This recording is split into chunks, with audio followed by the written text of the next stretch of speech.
Айдаһармен болған соғыстан кейін мені осы ауылды қорғау үшін жіберді.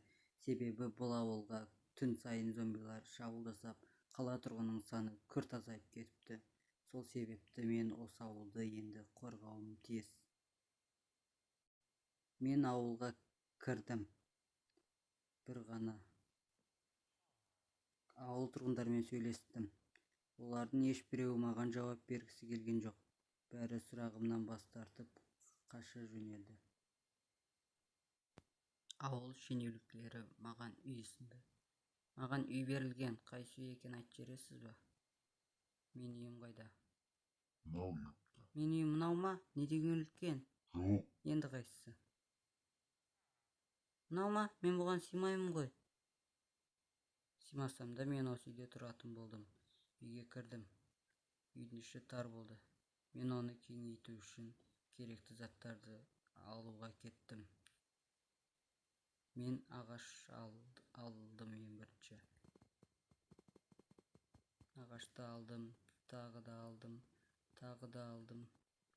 Ала бердім, алдым, тағы да алдым. Көп ағаш алдым.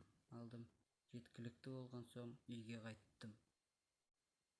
Үйге кірдім. Кіріп, керекті заттарды жасай бастадым.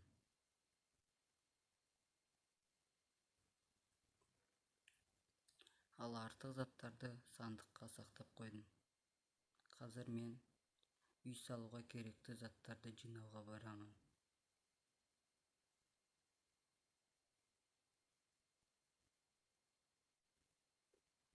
Үйден шықтым.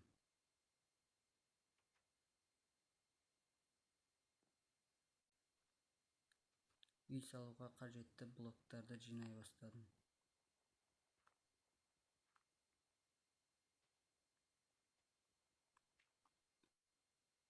Блок жинап жүргенде мен шахтаға пайда болдым. Шахтада мен керекті блоктарды таптым. Олар өте көп болды. Және әртүрлі болды. Бірақ мен осынша әртүрлі блокты көргеніммен, мен мына блокты бірінші рет көріп тұрмын. Мен бұны алуға тырысқаныммен ол сына қоймады. Оңайлықпен сынбады. Солай мен оны алуға тырысқанда менің киркам сынып қалды. Мен осы алған заттармен үйге қайттым. Ауылға қайтқанда қап-қараңғы болды.